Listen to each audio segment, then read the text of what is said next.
All right, I think we're going to get going here. And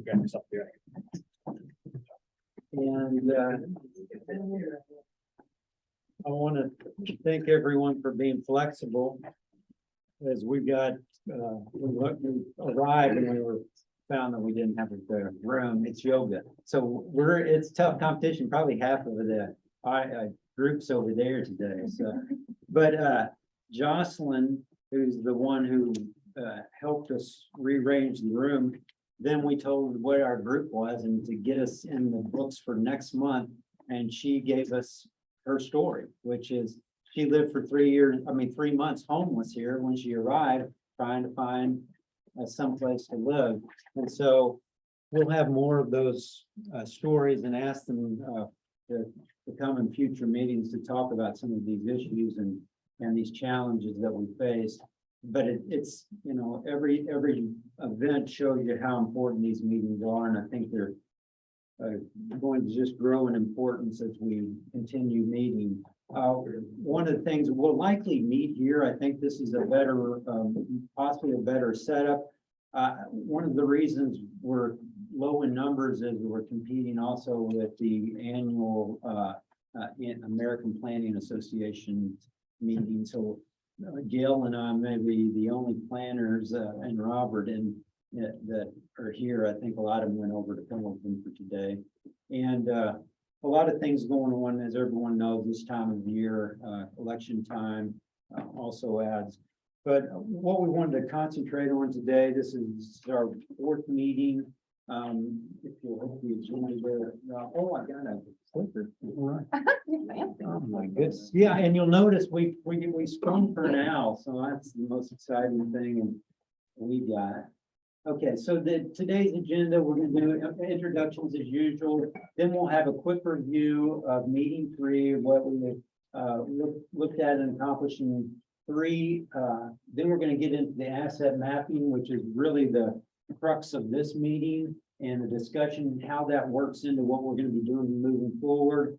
Talk about the foundational documents will be the target of the next meeting, which is organizational alignment. And then at hopefully around a little bit after 2, where we'll have hopefully some people will join us from the mountain town communities to discuss some of their work out there. And we also have a couple scheduled for our next meeting to talk with them.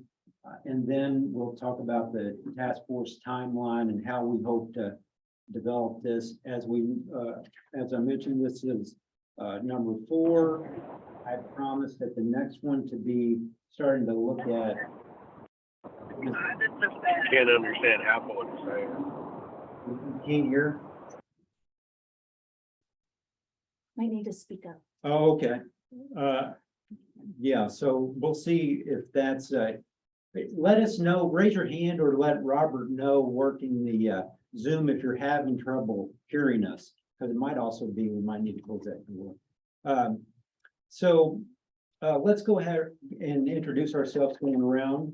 I'm Jeff Adams, Community Development Director for City of Cannon Beach. I'm Denise Loffman. I'm the director of CREST, and I'm helping Jeff out with facilitation. I'm HB. I'm with Warrenton. Well, I'm GA, and I'm with Clatsop County. Brandon Ogilvy, City of Cannon Beach City Council. Steve Wright, Seaside City Council. Mayor to be.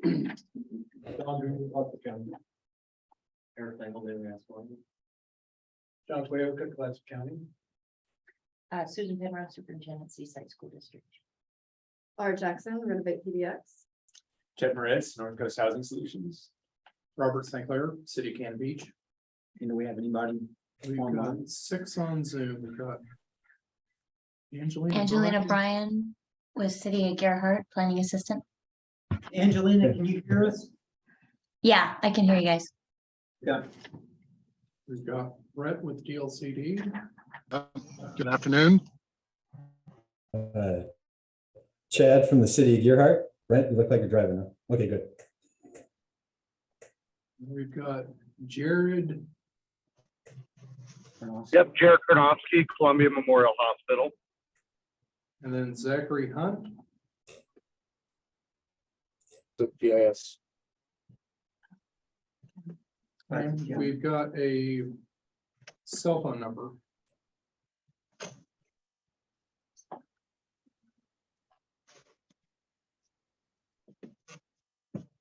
Okay, well, This is Les Sinclair, Cannon Beach.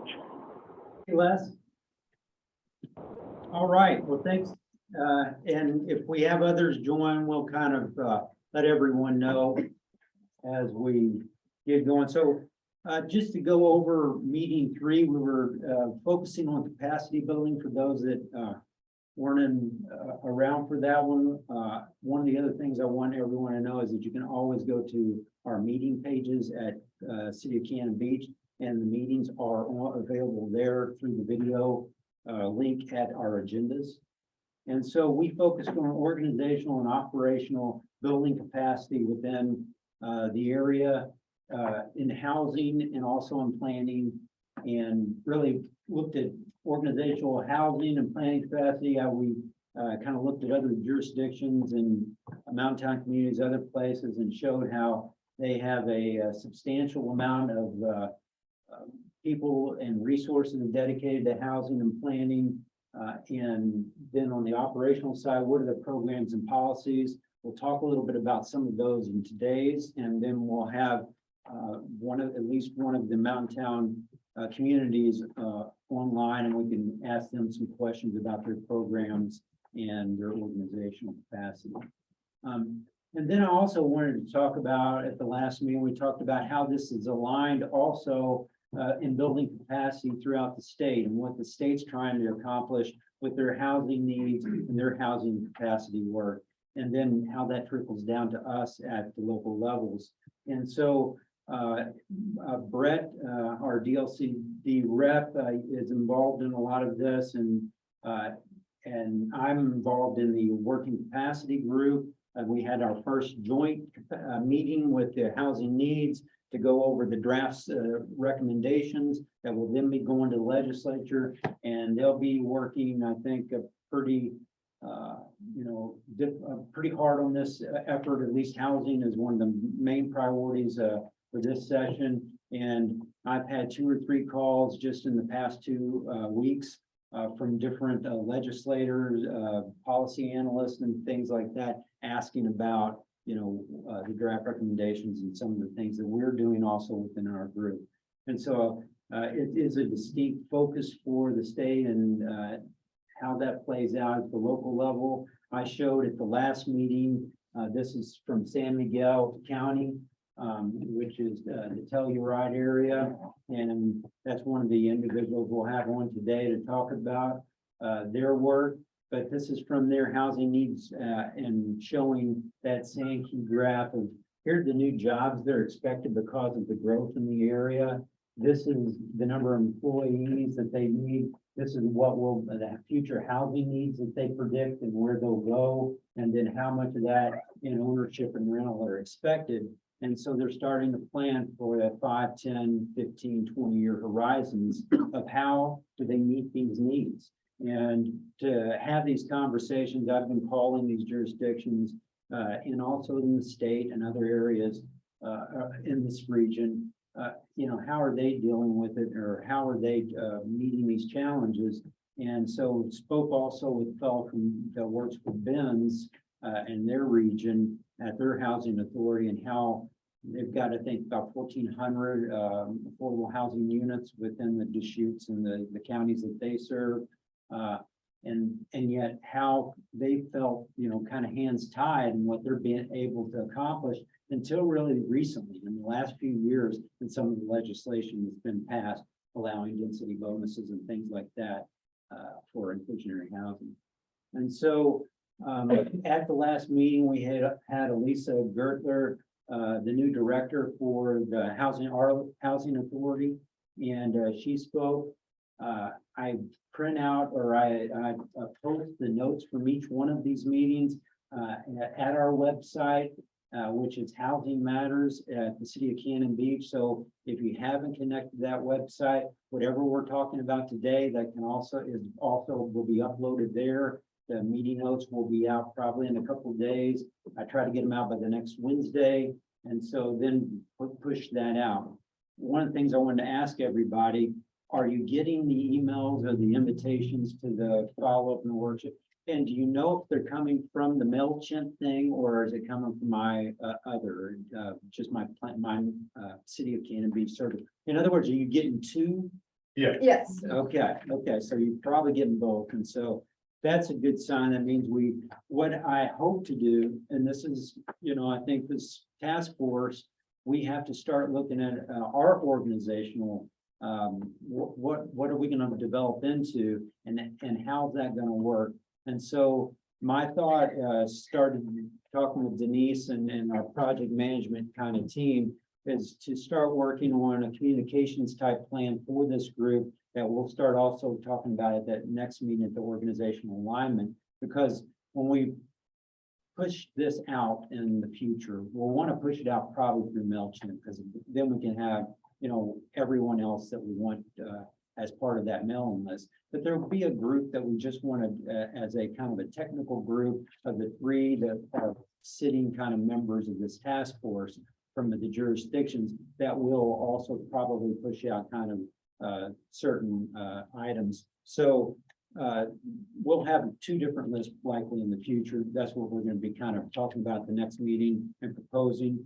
And so it's good to know, hopefully you're going to be getting to at least until this next meeting. I am not going to be doing the weekly homework assignments from here on. That was just to get us to next month's meeting and those foundational documents.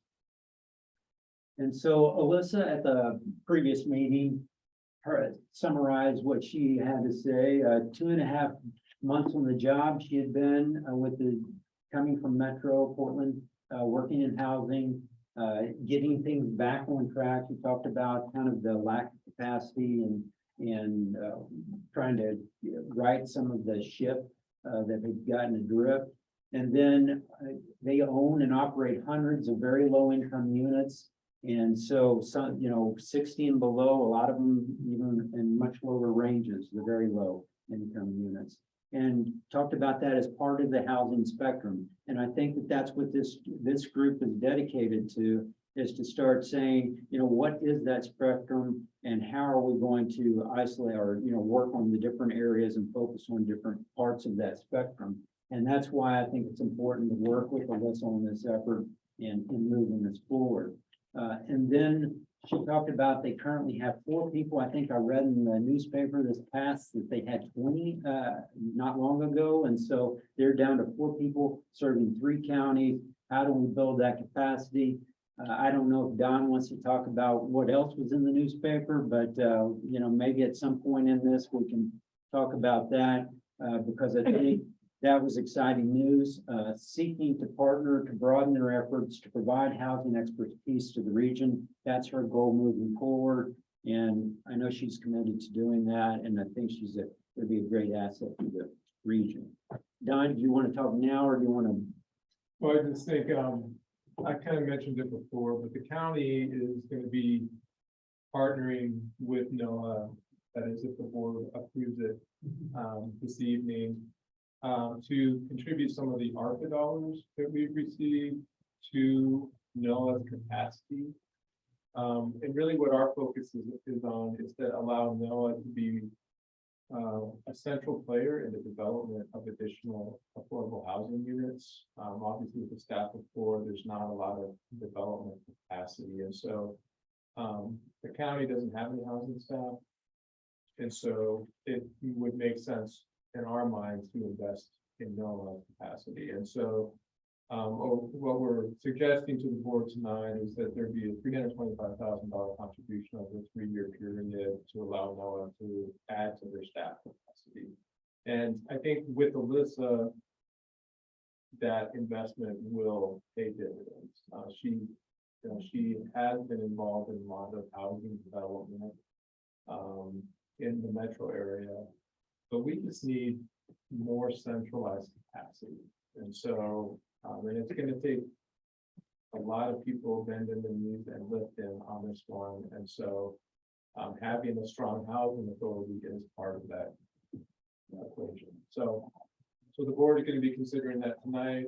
I think there's support for developing some of that capacity. Because that, when you look at this as kind of a legacy project, having the right resources in the right places is part of the success. So I'm not gonna answer any questions or Commissioner Toyota wants to weigh in. Just in adding to what county manager said is, it's a piece of the puzzle. And if you look at the spectrum of housing, the very low or, assisted is a small percentage within our county, within our area. And we, hopefully with this group, we look at the broader piece, the entire slice of the pie and say there's affordable housing, workforce housing, market-based housing, look at that entire equation and what can be done to assist in all areas. This is one area we can help, and like John said, there's a legacy approach to this to provide for that segment. But I hope we can all look at all the different segments and what can contribute to providing solutions to various segments. It's going to be a different solution for each segment. Yeah. Land use to zoning to everything else. Unlike the Colorado, we don't have an abundance of wide open space to develop. Yeah. So it's going to take some creativity on land use and zoning to get us there to those parcels. So, Yeah. And you're with the county? county commissioner. Is there any talk about allowing for duplexes and ADUs in the county, about increasing the density in Central County? Because right now we're limited to just an ADU, and you guys, I've had this issue come up with trying to get some stuff permitted. Even though 2 units on one lot is, that's a duplex, you guys get really cranky with that language, and it has to be specifically called an ADU, and like 10 square feet smaller. But is there any discussion on that in response to SB 2001, even though you're not required to, but do it anyway? Discussions, and then I know Gail and both county manager, they can speak more directly to this, but I know there's Oregon legislation that's going to actually put us backwards. So it's, how do we actually, countermand some of that to, give us more developable space? So I think it's going to be a push-pull, but as we identify the needs of those different markets, I think that'll help us, and identify what is, but yeah, we get an ADU 90%, great.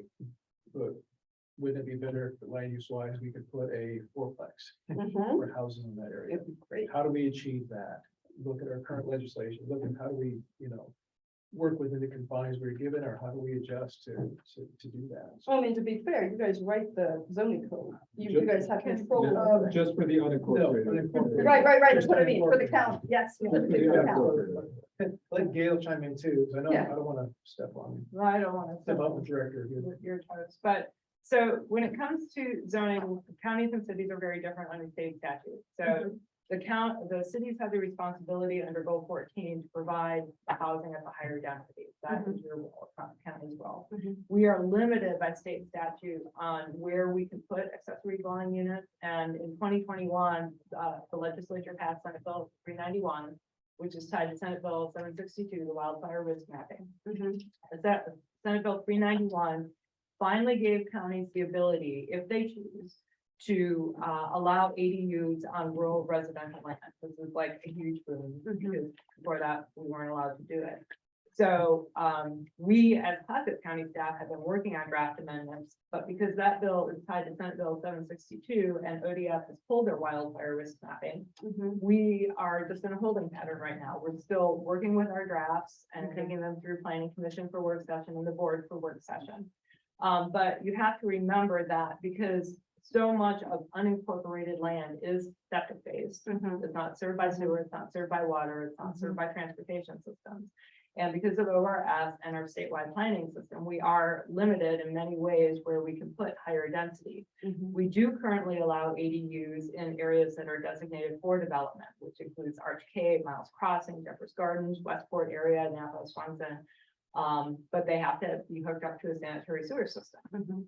And so that is also very limiting. And Chet knows this because you've been working on a project down in Arch Cave that I think we're going to talk about today. So as much as we can, we are looking at our codes to find ways to loosen up, but we will never be the density that Right. Senate Bill 2001. Oh, right. So. Not implying that you guys can have the density of And generous the- area. another part of it is with rural lands, Mhm. we are limited by state statute to a minimum 2 acre lot size. So in the development areas in Arch Cape where we have sewer, we go down to 7,500 square feet. Mhm. But in those rural lands, it's a minimum 2 acre lot size, and there is not a way around it short of changing state law. Mhm. Even in private lands? Right. There are density transfers that are going on there that go down to 1 acre, but 1 Mhm. acre is the minimum there. So they'll never be 7,500 square foot lots until they're annexed into Warrenton or Gerhart. Yeah, thank you, Gil. I mean, it's a good point, and we'll be talking a lot about that in the next, into this meeting on asset mapping. So, to move us along, we've got, just to go over some of the things, we went into scenario one, we talked about Guerrilla Developments, Jolene's first cousin, single residency occupancy. We attached surveys to these. This is part of the, kind of the homework assignments that we, had pushed out. And then we talked in homework scenario two, we talked about the new apartment complex that was coming into possibly for affordable housing here in Seaside. And we also talked about Sea Lark in Cannon Beach, comparing our development agreement with them and some of the, what we tried to get through that deed restriction, and then how that compares to, someone coming in saying they're going to do affordable housing or workforce housing, what keeps them to that. And so now we go to scenario three, and we have Chet here to kind of give us a walkthrough of this, of that scenario that we pushed out as a scenario with some survey questions, and we want let you, Chet, kind of walk us through it. We recognize this is an active one in Clatsop County, so I don't want to get into any kind of details or any kind of, I just want everyone to know kind of the experience that someone doing something like this, just like Jolene's or something, the Seaside one, what they kind of have to face or what their challenges are, opportunities and constraints when coming and do something like this. Thanks, Jeff. So I'll keep it really high level because a lot of us are having conversations about this right now, getting into the details. But this is a photograph of the entryway, if you will, into about 11 acres of surplus land that's been offered by the county for affordable housing. So 80% and below AMI is the goal. Looking at this land. Oh, maybe this isn't my slide. Oh, here we go. Here's my slide.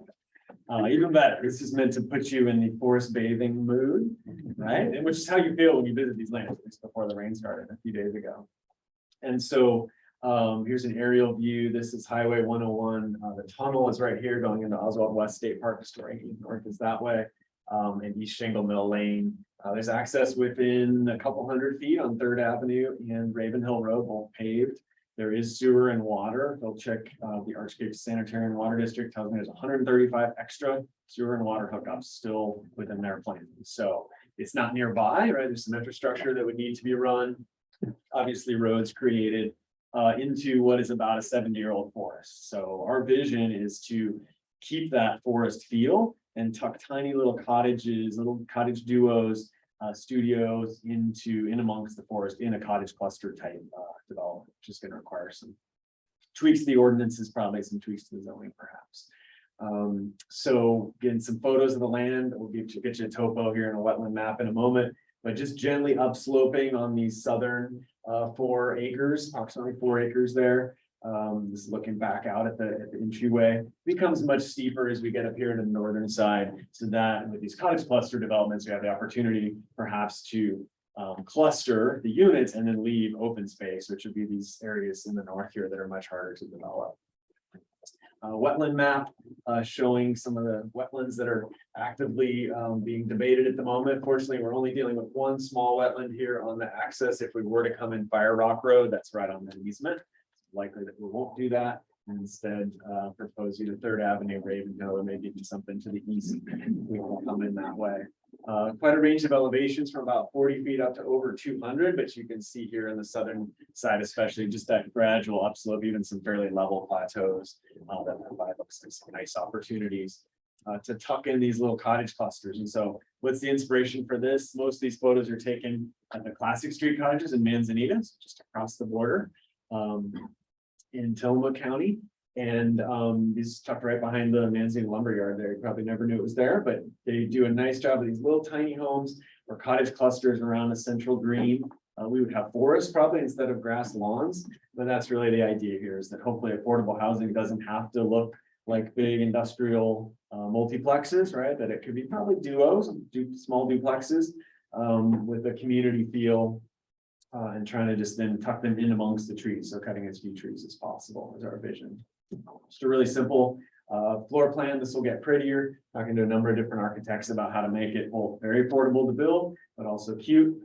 So about 450 square foot, we'll probably go up to about 550 for some of them. Set of stairs here that interlocks the two. All the plumbing is along one wall, both top and bottom, to save construction costs there. But just early days, open to feedback and lots of great input from many members of the community on how to do this right. So I think I'll wrap up there. So we have lots of time to debate. Guess we'll go for it. Yeah, there we go. More forest bathing at the end. So, Thanks, Chad. And so this is. On your drawing, it says 440, but I saw 2 stories, so is it 880 actually? yeah, so each unit would be 440. So they'd be rented separately as separate studios. So they'd have to actually share a stairwell. No, the stairwell only serves the upstairs. So there's a one door that serves the upstairs, and then that's walled off. There's some storage underneath for the downstairs. And in keeping the forest feel, how much are you reducing in your potential density that you could have built? It's a good question. So current density is just one home and one ADU per acre. I believe it's Arch Cape RCR 7,500 square feet, per 7,500 square feet. Okay, last time we talked, it was per acre. but only if you're not connected to sewer. Good to know. Perfect. Yeah, so it's not going to be nearly as dense as if we clear cut the whole thing and just put, 1/10 of an acre lots. But the idea is to both blend with the neighborhood, right? To have minimal pushback from the community in terms of preserving the natural landscape, and also to have an attractive place to live where you feel like you're in amongst the trees and not just in a. So what does that do to your costs? Development. It's a good question. We're running the pro formas right now. It's not going to be cheap. But it's also, the hope is that we create this desirable neighborhood as opposed to one that's just trying to maximize return. So I guess, not to be cold hearted about it, but like, when I think about trying to make, when you're in a housing emergency and you've got spatial constraints, land constraints, costs for environmental constraints, infrastructure constraints, making it nice sounds like it would attract unless you had deed restrictions on the income classification, you're gonna end up getting the typical Arch Cape resident, which has money enough to just buy something that the average person in Clatsop County couldn't. Yeah, I'm glad you brought that up. So I didn't have a chance to mention, these will all be deed restricted, affordable, at least 20 years is what the county's asking for. We'll probably go longer, serving 80% below AMI. And you're absolutely right. If these are offered at auction, which I think is the plan, if a nonprofit developer isn't able to come forward with a feasible plan, then we'll get the $1 million vacation homes, which is what's already being built right on the border on Ravenhill Road. Right, and is there any talk of a land trust potentially that would keep it in perpetuity for that kind of, for first time only, and Yeah, absolutely. then it wouldn't be a 20-year restriction, it'd be a perpetual? Yeah, so we're exploring all those options. Happy to debate the land trust versus the rental model. But certainly looking at more than 20 years. I don't want to put a number on the table just yet, but that'll be part of the negotiations with the county. But certainly much longer than 20 years. Yeah. We have looked at purchasing for first-time homeowners and the payback with the current interest rates. I'm not seeing it pencil out actually based on how much money the banks would take in mortgage to pay off these structures. Even if people don't own the land doesn't appreciate. So I'm actually not seeing it as a benefit to the first-time homeowner. I'm seeing these more beneficial as rentals to those people 80% below. So what would be the average rent? Average rent's about 1,100 a month, and that's set by Dictated by the HUD. state. Yeah. Okay, and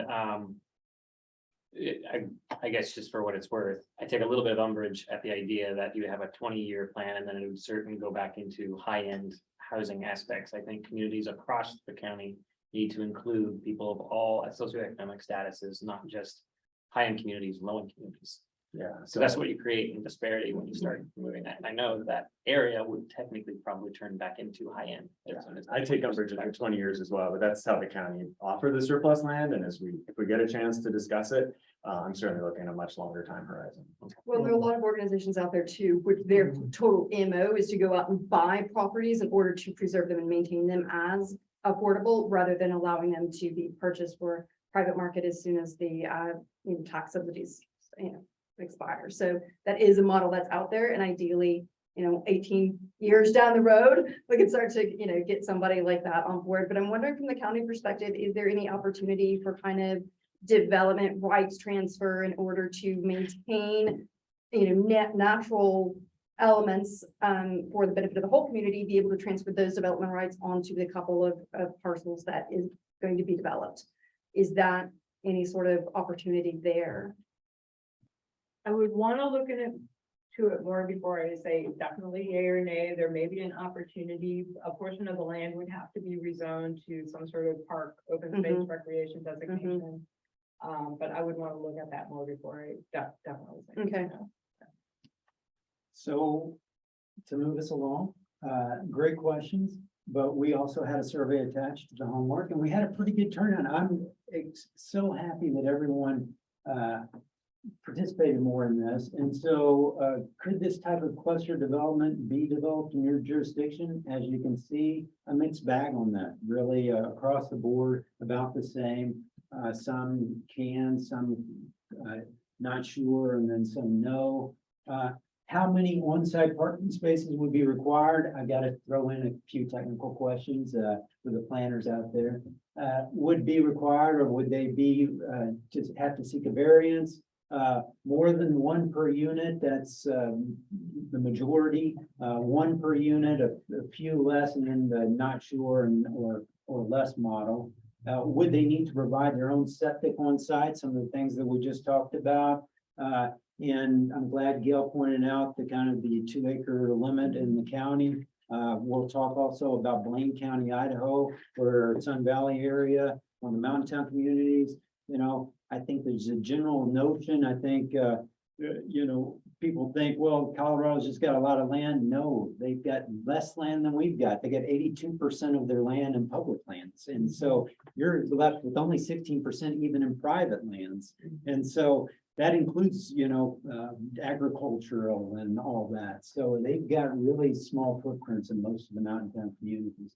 Does your jurisdiction require they hook up to community water systems? And yes, most of our communities do. Is this an outright use in most of your communities, residential zoning? And most of them say they're not sure. And then the majority, no, it's not an outright use. A lot of times these are conditional uses where you have to come in with other qualifications. What would be the largest barriers to such a development? Now, this is where I think it gets interesting. Lack of land, lack of the land use and zoning, yes, surrounding property owners, and what would be the largest barriers to such a development? Environmental and NIMBY. Our community has no provisions for cluster housing, and it goes on. Public opposition. And this is, I think this is a tough one to answer, as they would be required to improve the access, connection to the city's utilities without more specificity on the type of housing. We could not calculate exact parking demand. Depending on the zoning, only one structure for dwelling purposes would be allowed per lot. I believe going through the paperwork and approvals process with the powers that decide whether variances or changes can be made, this costs lots of time and money, and some developers may be scared off. So I can tell you from our experience in Cannon Beach with cluster developments, we've had, I think, 3 come forward over the 4 years I've been there. None have, because of all of these things, have really made it through. All of them have come forward as affordable workforce housing. By the time we get to talking about just what Henry talked about, the deed restriction and what Chet's facing and all of the stuff he's going through, we have not really had a successful one. We have one in the works right now, and it's a planning commission, and we'll see how that plays out Thursday night. So it's a day-to-day thing on a lot of these things. Do you have incentives for such affordable developments? No, Not yet, so that's the majority. The rest are questioning. Does your jurisdiction have comparable examples? And across the board, and no. And so the fourth scenario that we pushed out there this past month was what I call the best case scenario. You know, where do you want to go? Where do you want to grow kind of thing? And to get us talking about asset mapping. Anybody recognize this? Anybody have a garden? Yeah. Yeah, okay. Plant hardiness. This is kind of the way I look at asset mapping.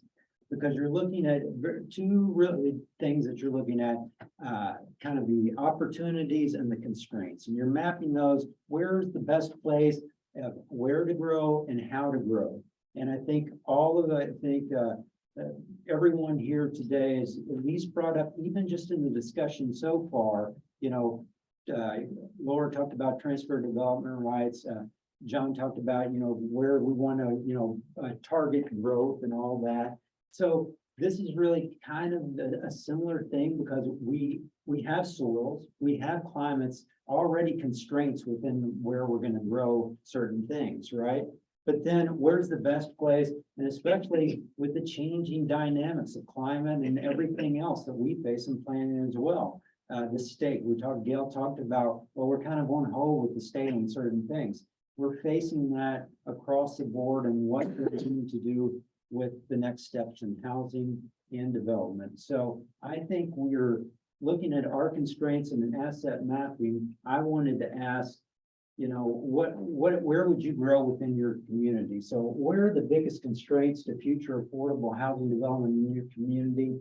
And you can see current development ordinances text is limiting, and current zoning for affordable development is limiting, and sensitive lands limit affordable development. Those are the three main kind of limitations that were brought up, but water and sewer capacity and others.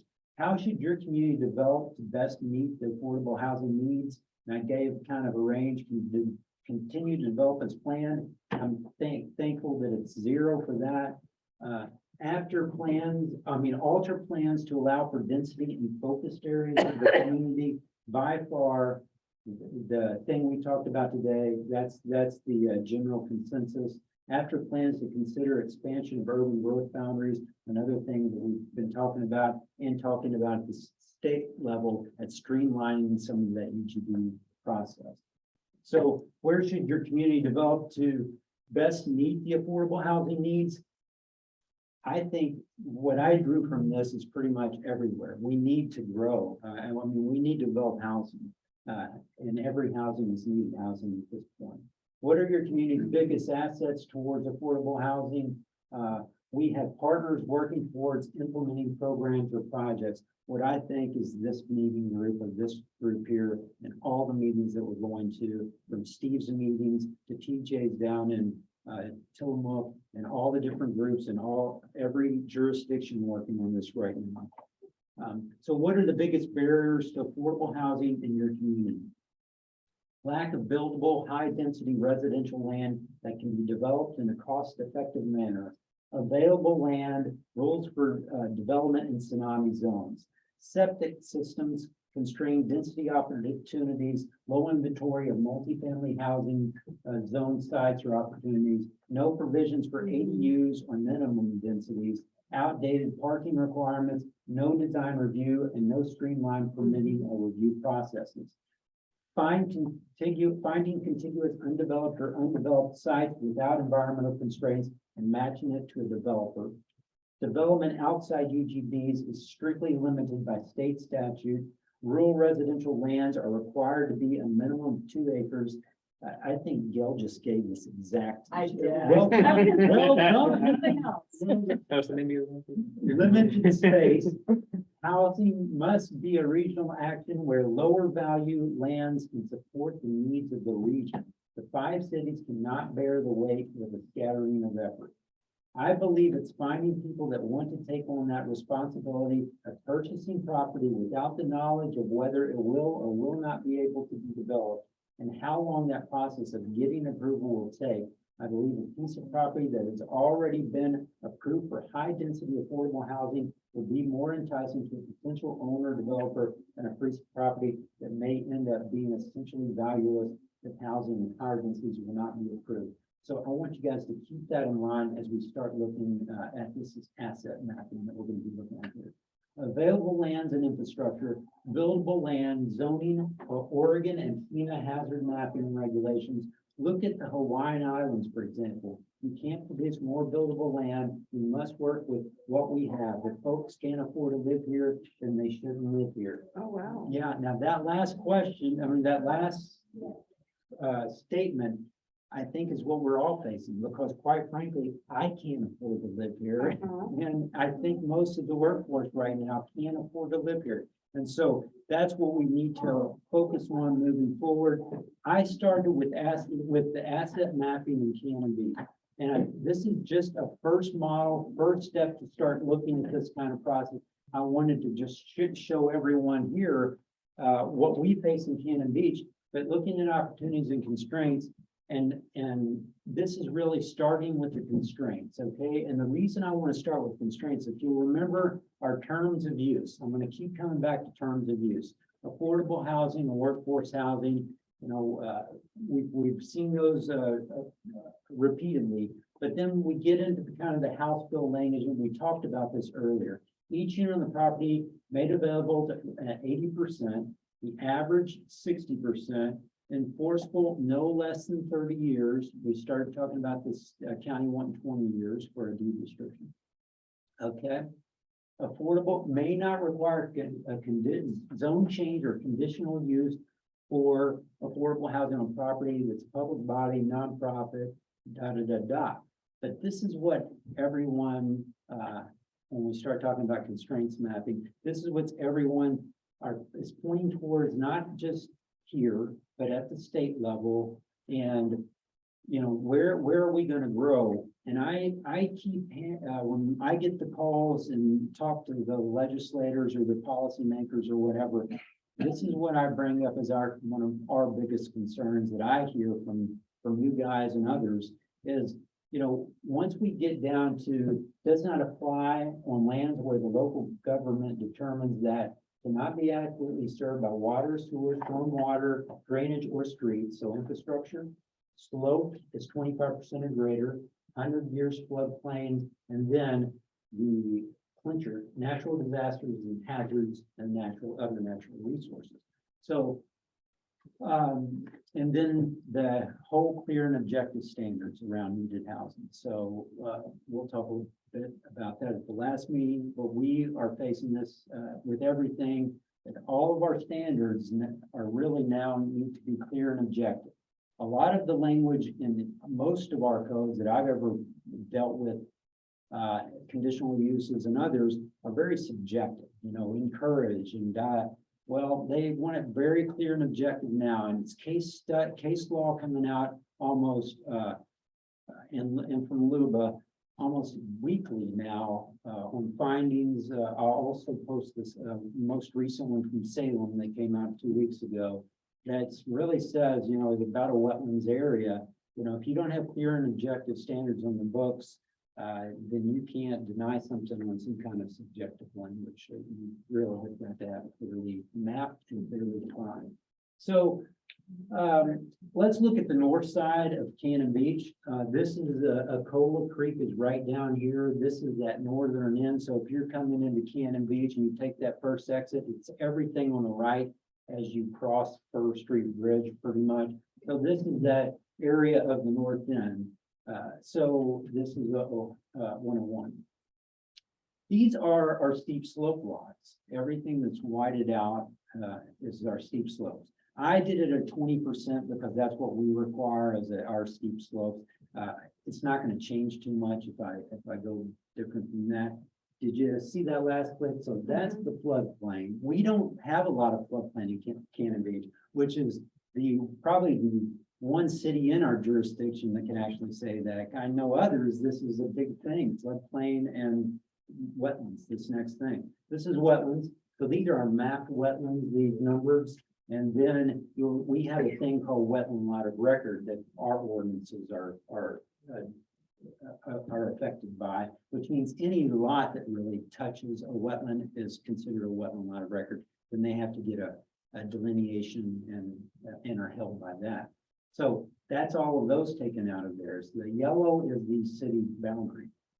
This is with the small and medium tsunami inundation map taken out. So not the large or extra large or others. This is just small and medium, which is what the standard, used to be too. I don't know what they judge now. And then these are the vacant lands on our side. So these are the lands that we would target for growth, right? These are the vacant, the green fields that are out there. And those are the only ones left are these, right? The others have some kind of constraint mapping on them, right? And these are all the ones that are zoned multifamily. So all the pink ones have disappeared. None of them are zoned multifamily. And so everything that you see would be 2 or less.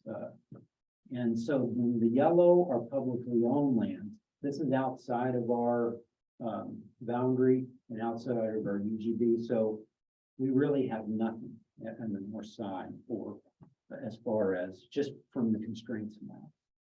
And so if we do the same thing for each one of our districts going down, this is the downtown vacant lots. I won't walk you through each one of those constraints, but these are the vacant lands that are left in our downtown area. How many are multifamily? None. And how many are publicly owned yellow sections where we can grow in? None. Okay, in our presidential, so at downtown's up north, this is about where Haystack begins, and your exit off of onto the Sunset area is right there. And so if you look at the presidential, those streets that run from Taft down to Van Buren, and then this is the Midtown area where our city hall is. You can see the pink ones are the vacant lands. How much are multifamily? None. And how many publicly owned lands? We have the RV park over here. Okay. So Haystack area, this is all outside our jurisdiction in Gale's neck of the woods over there in unincorporated county, anything to the right, okay? And so you can see the vacant in pink. How many in multifamily? None. Okay, I sound like a broken record, I know, but anyhow, let's go to Tolovana. Same outside of our jurisdiction. These are the ones inside our jurisdiction. None. And so that's from Haystack, which is right there. And this is down towards the where you get the bakery and Surfcrest in that area. Publicly owned, none to be found. And then Tolovana, the main central Tolovana, as you come off of Sunset, not Sunset, but one way in that area. And you can see some vacant lots up there in Haystack Heights, and these are along here. Keep an eye on these, because if we go to multifamily, yes, they're still available. We do have some multifamily along the interstate there. And then the last is the South Tolovana down at the end of Cannon Beach. You'll see that we do still have some of this R3 through here that are remained vacant, and that's about our only growth area. This is, of course, Southwind area over on the other side of the highway that the city does own. That's kind of in a landslide zone, steep slope, so not really likely we'll go there either. But that shows the constraints that we face within our jurisdiction.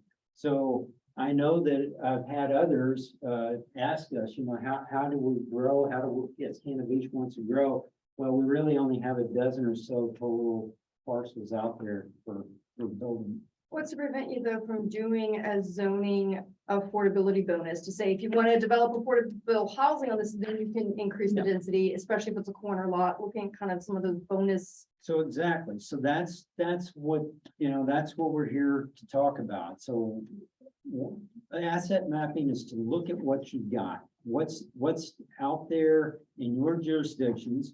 We want to expand this to countywide, and that's what we'll be working with all the different jurisdictions, looking at this countywide, and then saying, where do we have left to grow, right? But we also need to look at our policies and our programs that we currently have in place. And I know that, like Gail said, they're looking at their ordinances. We are looking at a code audit right now, and it may not be text changes simply that can solve this. It may be map changes. So a lot of this is what you just said. There's no reason that some R2 land can't go to R3 land or to multifamily in certain areas. So we need to try all of those kind of tools, like John said. And there's different tools that we're all going to have to look at, and those are some of ours that we will be looking at. I spoke earlier about Blaine County, Idaho. My first planning job back in Idaho. You will see Bureau of Land Management, Bureau of Reclamation, National Park Service, National Wildlife Refuge, other federal. Private is the white land, state blue, state Fish and Game, U.S. Forest Service. Like I said, 82% of their county is in public lands. If you look at their zoning, this is their zoning map, and how they did it was pretty much even more constraints than we have on zoning, because anything that's this kind of dotted thing is called a mountain overlay district. So they don't just have the steep slopes, they don't allow any new development into those unless it's conditional use and has some kind of a historic right to build in there. I would say that even more than probably around 90% of their land is not buildable under private building. So that's why, I know people have asked, well, why are we looking at mountain towns? Well, this is one of the reasons, because they're as constrained as we are. They're facing a lot of the same challenges we are, but they're 20 or 30 years ahead of trying to figure this out. So I think they're good models to kind of look at this and help us through some of this. Doesn't say that they have all the answers. They definitely, when we talk to them today, they will definitely say they don't have all the answers, but they do have some of the same challenges and some of the same opportunities. And so I'm going to stop there real quick. One of the things I did want to point out is that Denise sent me this, was it yesterday or so? So there's one called, it's an article, and I posted on our website on the Housing Matters page. It says voters across Colorado's high country will weigh in on new taxes on short-term rentals, affordable housing proposals. And it's an article in the I think Colorado Sun, and I posted it up there. It's a really interesting look showing all the different jurisdictions, a lot of the ones we'll be talking about. And go ahead. Same question on that map you just had before that. Yeah. I noticed there's deer and elk winter range. What, other than the fact that those are ranges, is there any planning or zoning restrictions on those, or Yeah. notifications? No, they can't, you can't zone them. Yeah. Oh, at all? Yeah. Oh, wow. They have a lot, one of the reasons I'm glad you brought that up, I just put a couple of these. They have I think a lot more restrictive zoning ordinances in those jurisdictions than we do, especially in the county.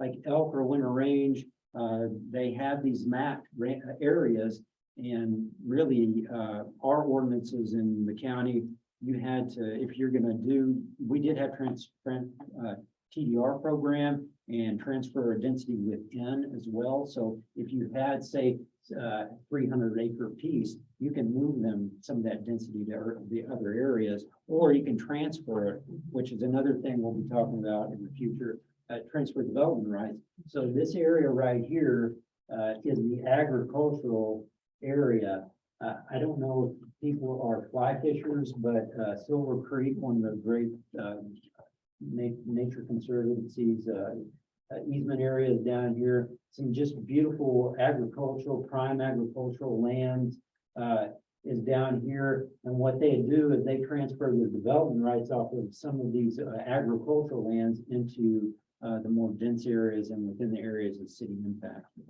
there, which are their UGBs. So we started with foundational documents, a discussion of those, and we started talking about CLARC as the development agreement and having that deed restriction.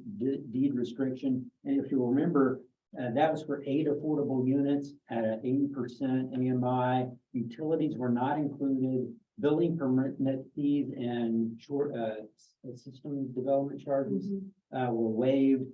And no short-term rentals were allowed in those 8 units. And that's what we did. It was for 10 years in city of Cannon Beach back in 2018. And then I posed at the, I think it was the last meeting, the development agreement, talking about, you know, a regional, kind of a model of one. So that's the one foundational document I think that most jurisdictions really need to start working on or work with, and one that we will discuss at our next meeting. The second of those is called an affordable housing guideline. And I copied everyone, or I posted it to the Eagle County one, Colorado as an example, but almost every one of these jurisdictions, if you go to their affordable housing website, you'll see this is their foundational document. This is what they agree on. This is how you can find out, you know, if you're a person coming to the county or that area, what do I need to do to qualify? What are my units? If I want to put one up for rent or for sale, this is what I need to do. These are how these programs work. And so that's the one that I presented to you. The Valley Home Store example of Eagle County's, this is the programs that they operate out of there. And so if you go to that jurisdiction, I've also posted these up on our Housing Matters website, but Aid for ADU program, which is also in your packets. And so everybody, I copied those off. This Aid for ADUs program, which if you look at that, what they do is, you know, hey, if you put it in our program, we'll pay for this ADU or a certain amount towards that. Then they have this Eagle County Good Deeds program, where they'll up to $850,000 a good deeds loan program, and then they have incentive or they'll pay for a certain percentage of your down payments and things like that. So all these different programs, then that's what those guidelines tell you. You know, how do we operate these programs and everything? So then I have drafted up a kind of a Clatsop regional. So that second document that we're talking about is a foundational document. I've drafted up a model of that. We'll start talking about that at our next meeting. The third one would be the intergovernmental agreement. So that's the basics of what this group is here about. Is, you know, if we are going to form a regional organization, and we want to encourage development in certain areas and in certain ways, in certain manners, how many years and all that, then that's the terms, how that organization is going to operate, who's going to pay for that, how's it going to be paid for, and what funding streams. That's what's handled in the intergovernmental agreement. And so those are the 3 documents I want to bring forward at the next meeting. It's the one that I really hope as many of those that are on our task force, the full-time members, can be at, because that's when we'll really start talking about these in earnest. And I'll stop talking, as I promised at every meeting, but that will be the one where I stop talking when we start talking in groups about this. And so that IGA is the next one. So I think Courtney will be joining us. Is she on yet? So she said she may be a little late. So while I wait on that, does anybody have any thoughts or questions so far of where we're at and where we want to go, and or any other questions? When you mention a centralized planning authority or a centralized housing authority, can you maybe because I missed last meeting, can you maybe flesh that out for me a little bit more? Not talking about something like Metro, right? No, what so far what we're proposing, or at least Nobody likes Metro that's in Metro, so. yeah, so at least what we're talking about so far is the basics of is just what Don says, adding more capacity to what we already have with the housing authority. And then if we are going to if we want to move our policies forward and programs forward. So if we want to have any of these good deed programs or any of these others, how we fund those and how we operate and manage those programs, someone has to do it. Right now, as Don, I think, is, at least that's what they're putting their efforts into, building more capacity with what already exists. That's what we will talk about. Do we want to go that route? Does this need to be a different, standalone entity, or does it need to be, some organizations, and that's the other thing, we'll have a couple more of the Colorado or non-tech communities talk about how they're operating, because each one is different.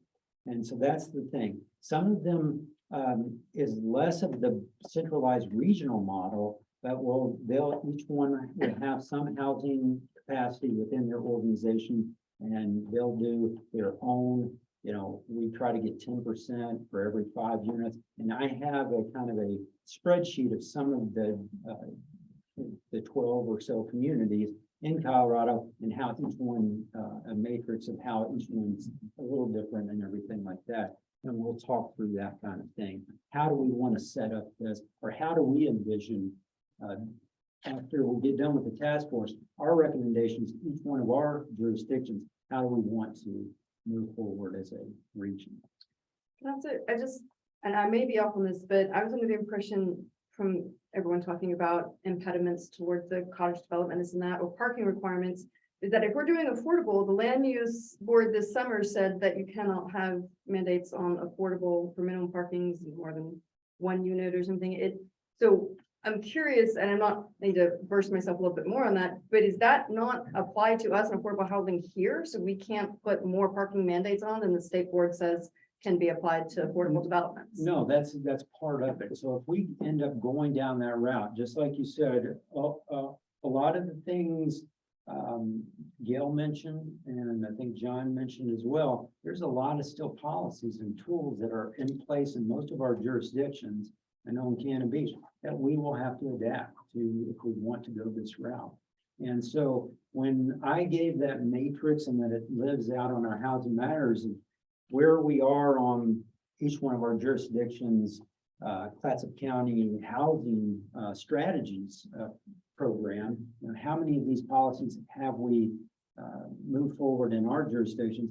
We will have more that we'll need to probably do, because some of the things that are being proposed, like no minimum parking and things like that, if we go that route, those don't apply, or they didn't apply broadly to our smaller communities. If we want to go that route, then those are conversations we may have to have with our communities as well, to put some of those policies in place. Does that make sense? So I don't know if I have a question, maybe it's a question, maybe it's a comment, but there's a lot of moving parts up at the state level, some of which we talked about, but there's the state Oregon housing needs analysis and how we're going to tie into that. Because I know one of the things they're encouraging is looking at the UGB expansion adjustment process. And I think all the people at this table need to think about how we're going to have that conversation, because between that, changes to FEMA's regulations with the biological opinion implementation, and I hate to sound like the magpie of June because I feel like I'm always talking about this, but it's a really big thing. I mean, it's huge, and I don't think people have quite wrapped their heads around how big this could potentially be for everybody in the county. Because we're going to potentially lose the ability to develop on land in floodplain. So it's not just, affordable housing, it's going to be all of it. And then I think the other thing that we're not discussing enough or strategizing enough about, this is just my opinion, is this NIMBY factor.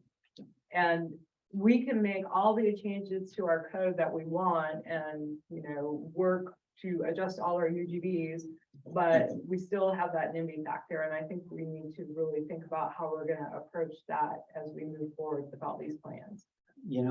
I'm so glad you brought that up, because you saw on our surveys amongst just us and our homework surveys, NIMBY comes up and as the general concern, or at least a third of every one of those surveys that we put out is a third of the group voices that concern. And yes, I think that is a key component of how we put together also a communication strategy and plan for moving this forward. Because as a group, so far, I've just been trying to kind of hit the highlights of what we'll need to move forward.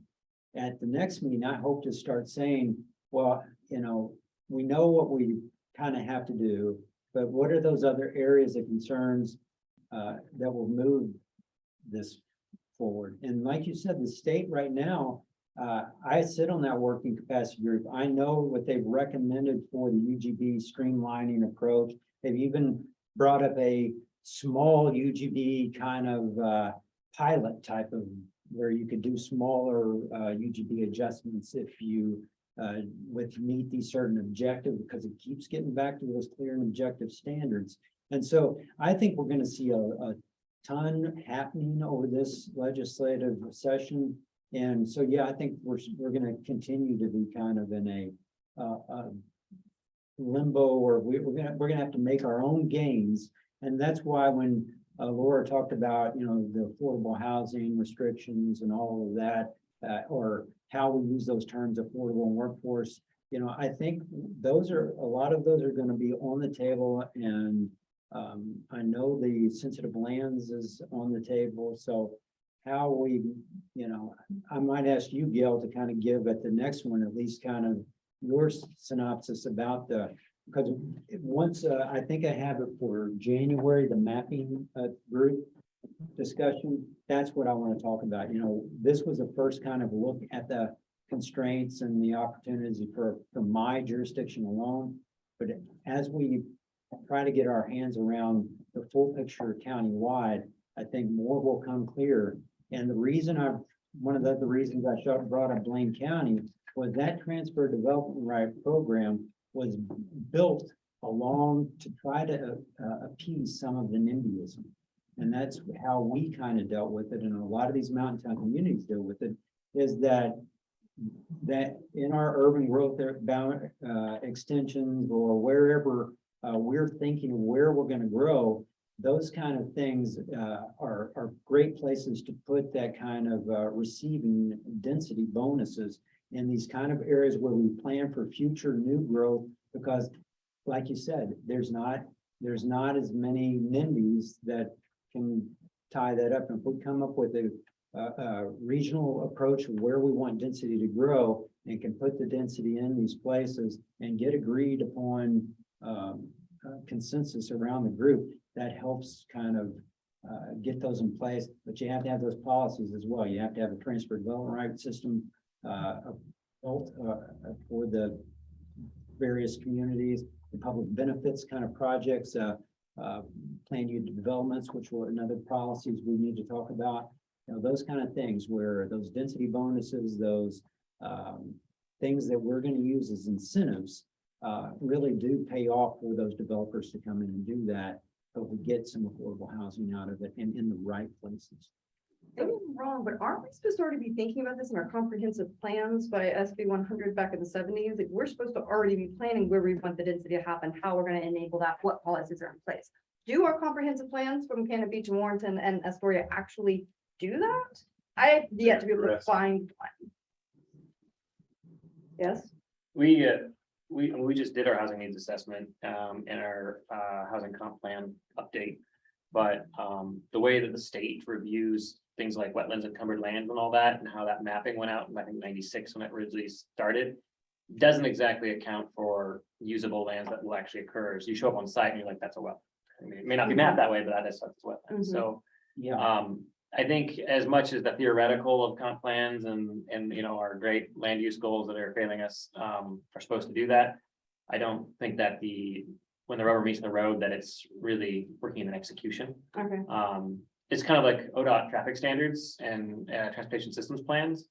Anybody at this table that thinks that the transportation systems plans in any of our cities are actually going to benefit us, it's probably not true. Just look at what 101 plan changes are for traffic management. It's getting worse and worse every year. And on that note is, we also should recognize that in in the state or Oregon, from my understanding, I'm not an Oregon land use specialist, but from my understanding, a lot of that, when they came in back in the seventies with comprehensive planning and all of that, then as time went on, a lot of what the requirements would be, especially for smaller communities, rural communities, those requirements, most states I've worked in, comprehensive plans have to be updated at least every 10 years, regardless of the size of the jurisdiction. They also, a lot of them require a 3 or 5 year kind of update and capital improvement plans to be tied to that. My understanding is, especially for smaller jurisdictions in Oregon, that's not the case. Okay. So, a lot of our comprehensive plans are from the seventies. Hey, Jeff, this is Brett. I'd be glad to answer that question. There once was a thing called periodic review, which was mandated for all jurisdictions to be able to go through and fully update their comprehensive plans to be in compliance with state planning rules and also any legislation. However, as funding got tighter and as it became more and more difficult to require that, DLCD does not have, the Department of Land Conservation and Development does not have a mandatory requirement for periodic review for any jurisdiction across the state right now. That's on pause. Okay, great. Thank you, Brett. Yeah, I mean, but it is an issue where there was once the trigger to require it. However, the whole going through and requiring jurisdictions to do that became very onerous for some, and so that was kind of essentially put on hold. But one thing I also want to point out from discussion earlier about the Oregon Housing Needs Analysis and the work that's being done on that, that is a document that isn't, it's the final draft is being prepared. That is actually a report that goes to the legislature for this next session. And so it's the ideas about UGB amendments, having easier ways to be able to do UGB swaps or amendments for affordable housing. Some of those concepts that have been discussed are really just concepts for the legislature to consider this next session. So I want to make sure it's clear that that's really kind of the purpose of the Oregon Housing Needs Analysis document that's going to be finalized by the end of the year. Yeah, and Brett, on that note, there's still, I think it's still in comment period, right? I think you can still. I think, most of the comment period has ended. I mean, I'm saying there can't be any contacts made to the housing staff at DLCD. There's actually going to be a presentation made at a Land Conservation and Development Commission meeting on the 17th of November. And then the report itself, the deadline to submit it to the legislature is sometime subsequent to that in December, I believe. Yeah, and so Brett, one other question, and then we're going to move in because I think Courtney is on now from San Miguel. But one thing that, we spent a lot of time, especially looking at the asset mapping, is that, and I've had questions asked of me about the tsunami inundation zone and other kind of details of wetlands and all of those national resource requirements and whether affordable housing can go into small, medium, or large tsunami inundation zones. Is there, what's your thought on that? What is what have you heard on that? Is that from the state? The only thing I can specifically say is that, there was a question that was posed by Jeff Florian Seaside about some legislation that was passed that allowed for affordable housing to be constructed, perhaps like in industrial zones, even if it were not permitted in the zone itself. And in that case, the legislation itself excluded any sites that are within any natural hazard areas, such as a tsunami inundation area. So I know in that case, in talking with Jeff Florian Seaside, there was this exception, but again, that was not that was more of a legislative issue that came up. I'll tell you what it comes at a lot of times with, and in conversations with DLCD hazard planners is if you have inundation areas, what's being done, if you're doing higher density housing in inundation areas, to be able to plan for any evacuation, to be able to address some of those issues. That there are some housing folks which will ask questions about the equity of putting affordable housing in those hazard areas as well. But I don't know if there's a specific exemption that says they can't be. I think it's more kind of a conversation other than this legislation that Seaside has. Okay, great. Well, that's exactly what I wanted to know, because I know when, we were first talking about our city hall replacement and everything, that was back before the state redid and pulled back the legislation. But, and we were considering rebuilding in the same place or different sites. But I just want to know, even back then, that was kind of a conversation to be had. And so maybe I'll reach out to you, Brett, after this and talk to you about who I would talk to at DLCD about the hazard planners and to talk about that. Okay, sounds great. Okay, and so Courtney, is she muted or unmuted or? Hello? Hey, Courtney. Hi. Hi, this is Jeff Adams, Community Development Director at Cannon Beach, and we have the Clatsop Regional Task Force here. And we've been talking mainly about asset mapping today and some of the just kind of concerns we have. You might have overheard when you came on about some of our natural natural hazard areas in our natural resource areas that, we can't really have affordable housing in some of these areas. But I know I spoke with you a couple weeks ago, and we just talked about your program and your organization. And that's really, I wanted to reach out to you and other mountain town communities and let our task force ask you some questions. But if you want, can I go through my slides? Okay. Yeah. And so what I've done, Courtney, can you see the screen? I can, yes. So I've just kind of this is their website for San Miguel Regional Housing Authority. And then this is if you go into the different areas of, I think this is Telluride. And then if you click on, they also have one for San Miguel County.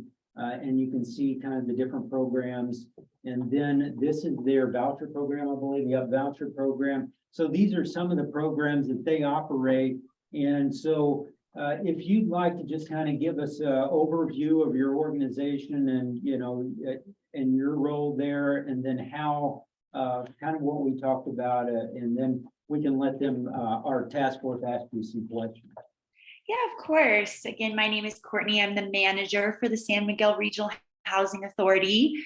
We have been a housing authority for 23 years, and we are currently funded under 2 jurisdictions. So we are funded by San Miguel County and the town of Telluride.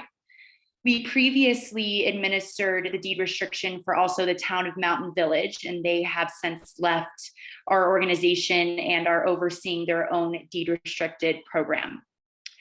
So for San Miguel County and town of Telluride, they have very different deed restricted programs and requirements.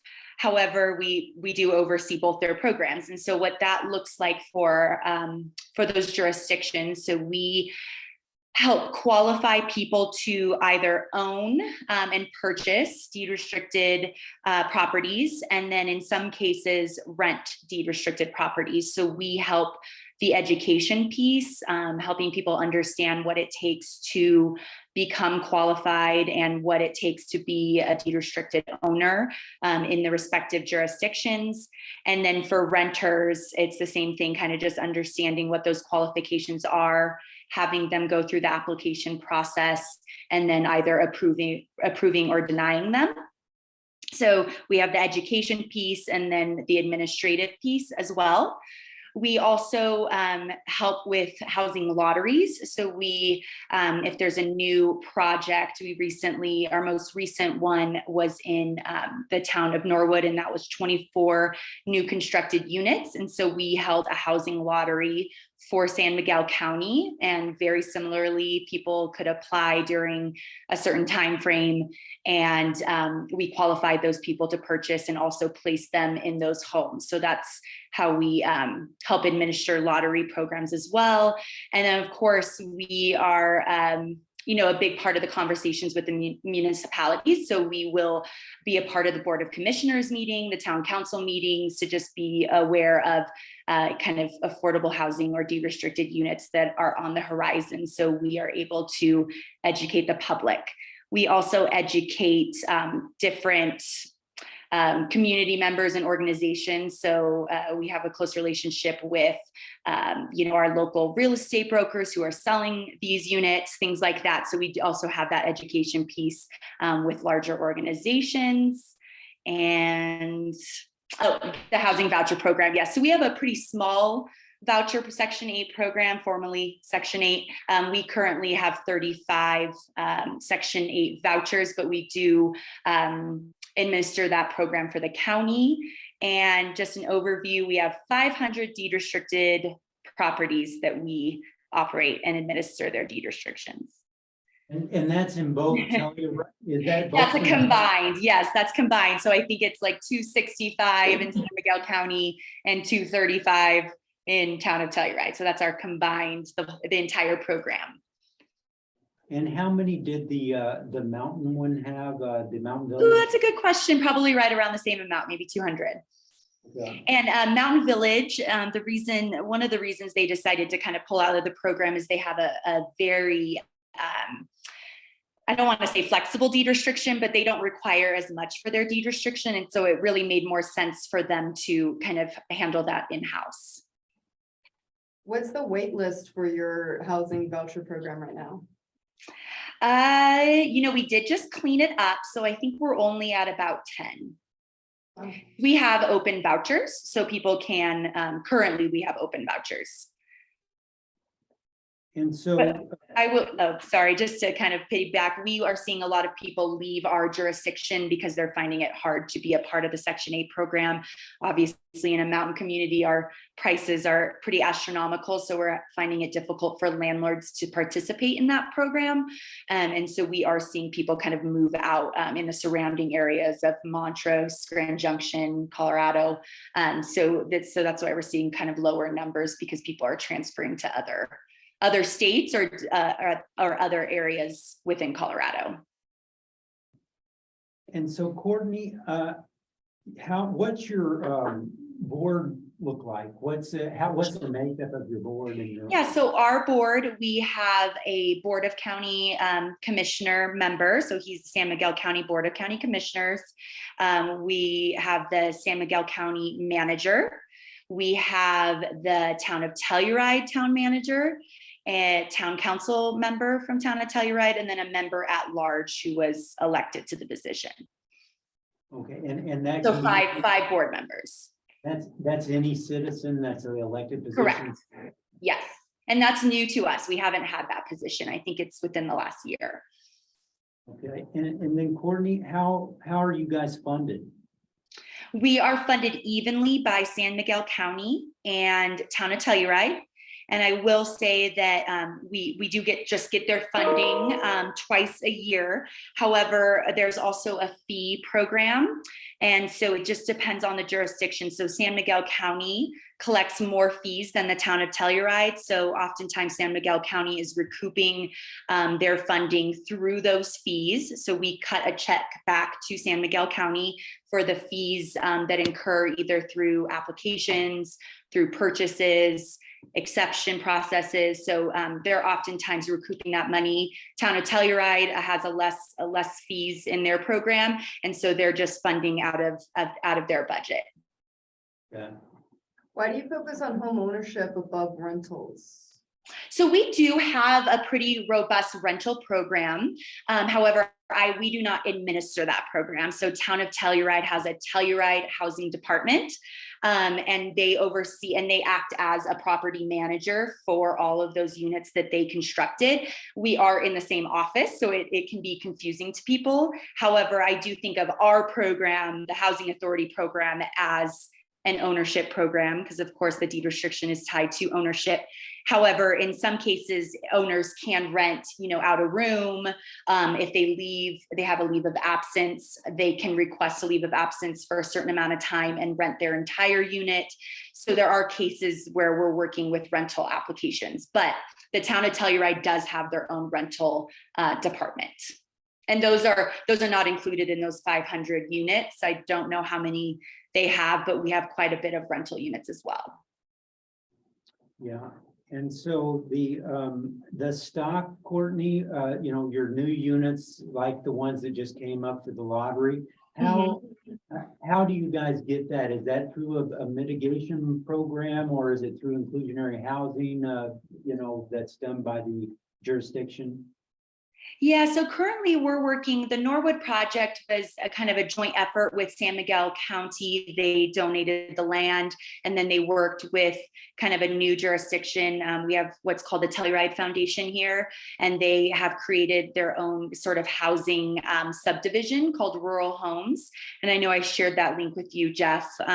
They're doing a ton of housing projects in the area. And so they are the project developer for those 24 homes. And so they're working in tandem with the county. So, and oftentimes we'll see like the county donating the land and the town funding it. It just depends on where the project is and how that's all starting. And we do have mitigation units as well. So if someone is creating a new, like commercial skip space, they often have to address the housing need by developing housing units as well, tied to the project, any new construction, yeah. And so, Courtney, is it, since you guys are, I know you are a small footprint for a housing authority, right? So is it that each jurisdiction then works on those kind of project at the project level with those developers? That's correct. Yes. It doesn't really come to our housing authority until they're ready for either like the lottery process or to get people qualified. However, we do sit in on those meetings, the planning and development meetings, but that all goes through the planning and building departments first until it comes to us. And I don't know how other housing authorities, but we typically haven't had a huge role in that part of the process. Yeah. Anybody have any questions? This is great, Courtney. Thanks so much. Could Yeah, you tell us more about how many people were in that lottery for those 24 new units? This is aside from, I think, yeah, that's a great question. So that specific lottery, we didn't have quite the interest that we thought we would. We only had 20 applicants for 24 units. However, when I came on board in 2019, we had a housing lottery in the town of Telluride, 26 units, and we had 100 applicants. And I think the big reason between the success of the one in the town of Telluride and, sorry, I'm just going to put this on Do Not Disturb, and Norwood is that Norwood is an hour commute to Telluride. So my own personal opinion on that is that people are not interested in the commute.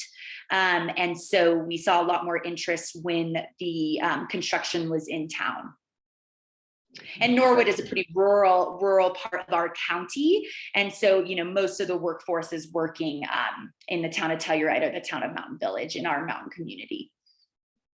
Courtney, that's a great point, and that's where I was kind of wanting to ask you some questions about next, was that because we were looking at asset mapping and kind of constraints of where we want to grow and how we want to grow, and I've referenced your all San Miguel housing needs study quite frequently, and it's a great study. Now, how did the different jurisdictions and your agency kind of work on that kind of thing? Where they want to grow, where they want to see. Do you all, as the housing authority, have input, on that kind of effort, or is that more at the planner level with the jurisdictions?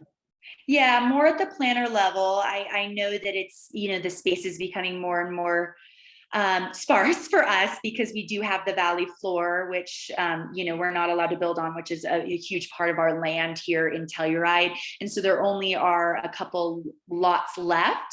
So I think at this point, we've built a fair amount of the areas. And so we are kind of looking at those jurisdictions outside of right in town of Telluride, but we do have a couple of areas left, and they're just looking into all options at this point, because we are still, I don't remember what the most current number is, but we're still 700 beds short at this time. And so we are continuing to build. We're looking at land that the county got through a grant up in what's called Aldesaro Ranch, and that is about 15 minutes outside of town, and could house up to, I forget what the figure was, I'm so sorry, but it can fit quite a fair amount of housing units. So they're looking all over. Mountain Village has quite a bit of land. We also have an area about 20 minutes outside called Ilium. So we're just looking at everything that's kind of within a commutable range for these projects. But certainly, yes, with Town of Telluride, we're pretty built out, and there are not a ton of options left for us here in town. Yeah, and so to kind of loop back to Chet's earlier question, how many do you guys have currently in your, qualified buyers kind of program? I know you said 20 applied for the 24 units. Do you have a certain number that a total of that are in the program? Or? Well, yeah, of the 500, you mean, or because we have 500 deed restricted properties. Yeah, so Correct. but so an individual that to qualify, do you guys keep a list of those for your lottery? You know what I'm saying? Yeah. So we don't, that's a great question. We don't keep, for the deed restricted program, so this is separate from Section 8, we don't keep a wait list. Our rental properties do keep a wait list. However, for deed restriction, it's once one becomes on the market is when someone could apply for that specific property. And then a lottery is open to the public. There's certain rules tied to a lottery. So we have to put a notice in the newspaper. We have to have it open for at least 3 weeks. We typically do a 4 to 5 week open period. We collect all the applications, and then we literally pull them like a lottery. We pull balls from a spinner, and it's a public forum. So that would be for a lottery. But if someone's just putting their own property up for sale, there's two different two different ways they can do that. And I'm sorry, because our deed restriction is very complicated, but some properties can just sell to anybody who qualifies.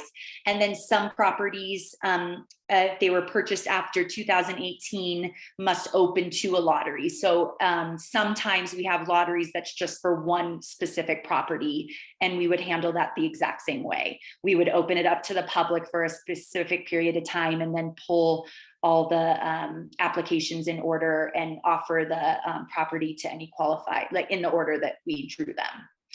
So we are kind of moving more towards a lottery system for more fairness, because we were finding that people just weren't marketing their properties and selling to friends, or people that needed, exceptions maybe didn't qualify. So we are, for the town of Telluride, they are sort of moving into the direction of selling properties in a lottery to make it more fair. So just to be clear, the homes that are under the deed restriction, were those homes built by the public entity, or what's the incentive for a private homeowner to say, I'm going to go into this deed restriction, or how does the house become deed restricted? Yeah, that's a great question. I don't know the history of how San Miguel County, for town of Telluride, almost all of them were town constructed. They do have other units where they might give tax credits to someone putting like in a dwelling unit on their property.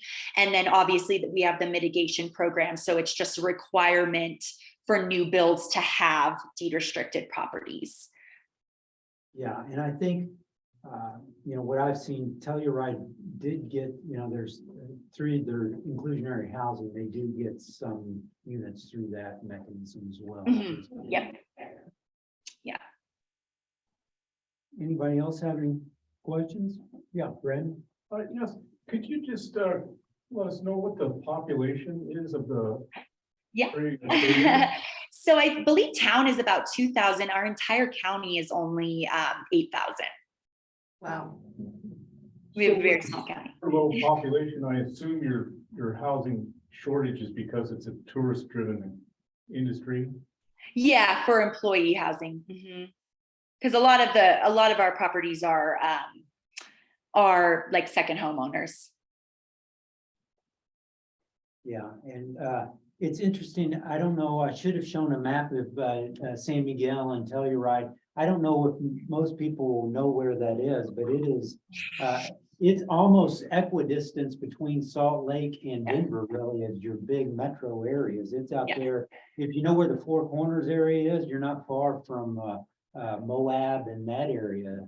So it is another reason I think it's a very interesting model for us to look at, because they're not quite under the same influence as, say, Summit County and Eagle County and some of those. Yeah, and I will just say, Jeff, I know we discussed the two different programs. So I will say Town of Telluride has a more what I would call restrictive program, and that there are income caps to their program. So people can only, we have different tier levels, so they can only make a certain amount of money. There's also net asset caps for their program. But then along with that, they also have appreciation caps for what the owner can sell it for. And then if you look at San Miguel County properties, they do not have income caps. They do not have net asset caps. The main requirement for San Miguel County is to work, of course, in the county. And then those properties are not subject to appreciation caps. And what we're finding are some deed restricted properties that are currently on the market for $2 million, which, so we don't really call our program affordable housing. It is deed restriction. So it's tied to employment, in the area. And so the county is finding some issues with not having those appreciation caps tied to their program currently, because homes are listed for pretty astronomical prices. Now that might change with the current economic environment, but we have had that issue in the last couple of years of homes being put on the market for extremely high prices. I'm glad you brought that up, because I told you I worked on some of the early stuff with Sun Valley, and yeah, some of the early stuff they didn't put a cap on, and yes, they immediately went to cap. But it's funny, I was just talking with one of the other jurisdictions I spoke with was Aspen Pitkin, who will be on next month's call, and it will be a great balance to have your jurisdiction there, because they, I think, do both models. They're allowing both just so that they have a broader range of, different types that they can reach. Because as she said, their current battle is the billionaires replacing the millionaires. So you've got to have from 30% up to 250 there, I think. Right, for your AMI, yeah. And then the issue that we're finding kind of with income caps in the town is that some of these properties are becoming older. The HOA fees are becoming pretty astronomical as well. So, when you are having income caps, yet HOA fees that are $400 to $500 a month, that also becomes an issue. So we're moving through all those. I mean, the deed restrictions and the guidelines are reviewed on a biannual basis. And so we do adjust the program accordingly if we're finding some of these, different patterns. Well, and then you throw in how much you got to pay for prescriptions, and it's crazy. But if anybody else have any questions, I don't want to keep you, Courtney. I really appreciate your time. Of course. And good luck with your programs, and we'll keep you updated on ours, and stay in touch. Okay. Yeah. Thanks for the time, everybody. All right. Thank you. Bye. And so, if I can go back, yep, okay, so, any thoughts or, questions about, I should have had the map for, where that is, but, I'll show it at the next one, because we'll have, like I said, a couple other mountain communities, but it shows that they're always having to, retool, rework with what they're doing, the different programs and policies. And that, the reason I really wanted to bring them forward is kind of the question Henry was talking about earlier. How centralized, how big does that group or that main organization have to be? They're the smallest one that I've encountered. Their normal staff is only 3, I think, full-time. Now, I think they're down to 2 right now, but they're wanting to replace. And so it's a very small kind of centralized thing, but each one of the jurisdictions, like as she says, has their kind of own programs working, and they work with them to kind of get the bills. So I'll just note that like Warrenton's not gonna have the funds to, I mean, we have a hard enough time. It was a big win for us to have a planning tech added to our staff, so now we have planning staff 2. Right. One of the fastest growing cities on the coast, and we've always done it with just one community development director / city planner. Having, when I hear of like countywide spots with 3 staff, I go, okay, well, who's gonna budget that? Now, I do appreciate county has been doing a lot. There's been a lot of leadership on the county's end on things from bad digesters to housing assessments to there's been a lot of stuff that you guys have been doing. But, there's only a limit to the funds and cash that are available. And if you're talking about some place that's got a smaller county than we do in population, but they have 3 full-time staff. And then I look at this program and they're giving $100,000 Yeah. for ADUs to be built. I go, where's that money coming from? And it's, Oregon is not Colorado in the fact that since measure 5, measure 50, inflation's going up, what, 8, 9, 10, 11%? And our property taxes keep going up 3, maybe 5 if you're lucky. Because they're capped, so that's including new and old. So I like the concepts per se, maybe, but I ask myself, where's the funding gonna come from and how are you gonna be able to do that? And I agree. And that's part of this group as well, is that, and I think that the state group as well, as we said, because in that housing capacity work group discussion, the very first meeting, one of the first things the DLCD rep said, Sean said, we're not talking taxing. And so, where can we talk about it? How can we talk about it? Because if you're going to do these kind of things and you're going to make a dent in this, you've got to talk funding streams. And so if, Steve brought it up, I think at our first meeting as well, and you have as well, Henry. So I think we've got to it has to be talked about and how we're going to move that forward, who's going to help us move that forward. It's got to be central to part of this discussion as well, because it's going to affect what tools we have and what we're going to be able to accomplish at a local level. And if the state's not listening to our task force, then who do we need to talk to get the points across that we as a group know we can't do? Where I think we could find funding for this, and this would require a legislative fix, but the legislature enabled even a 5 to 10 year sunset on it, a excise tax or a privilege tax on second homes. Exactly. And then those went to the local jurisdictions. You could fund easily fund one person within county's department or something like that. And the 5 mayors of Clatsop County have agreed to support that if that was ever pushed. And I know that Oregon Mayors Association, I can't speak for the organization, but I sit on it. I know that most mayors would be supportive of that as well. It's just a matter of the legislature to push that. The aspect of that is, because there's Airbnb's been putting out surveys and studies saying that, well, if you cap down short-term rentals, you'll just turn them into second homes. That's what they're trying to say is like keep short-term rentals alive because you're just gonna turn them second homes. Well, that's like giving up before the fight's over. In my mind, you don't give them the use because then you don't have a grandfather status that you have to revoke. And then you move on to the next step, which is to excise it.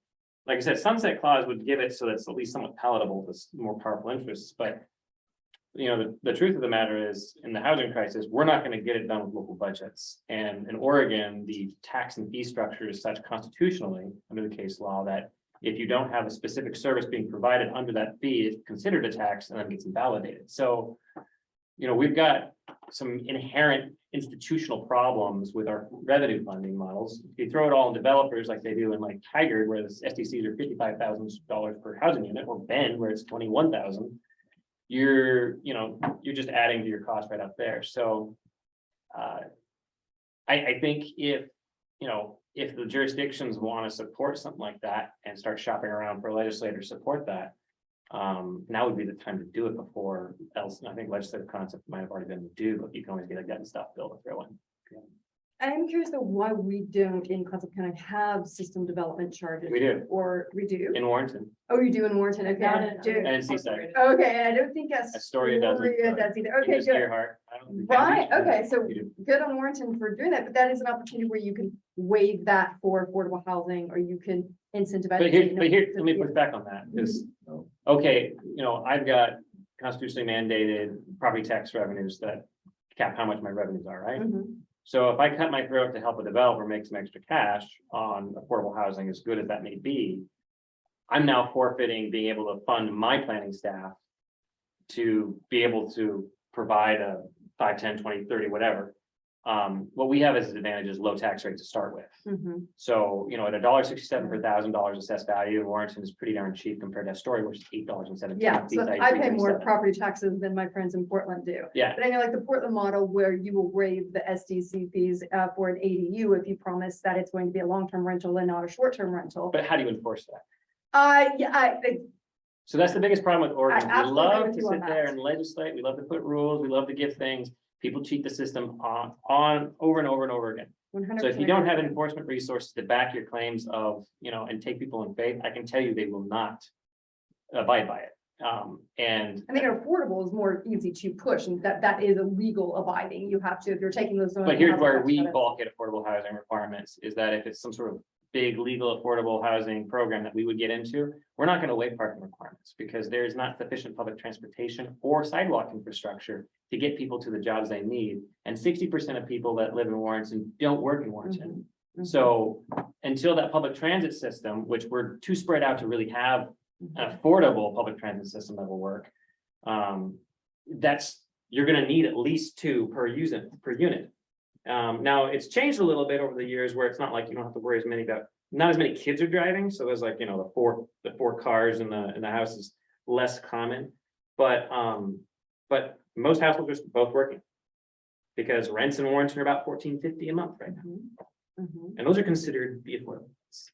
So, But putting those mandates for parking thus increases the cost of affordable housing development.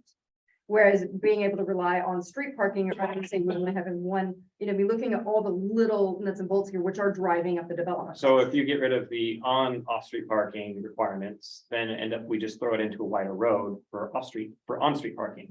At which point that cost of development goes up too. And I'm not going to bear the cost of that because I haven't got the money for it. So,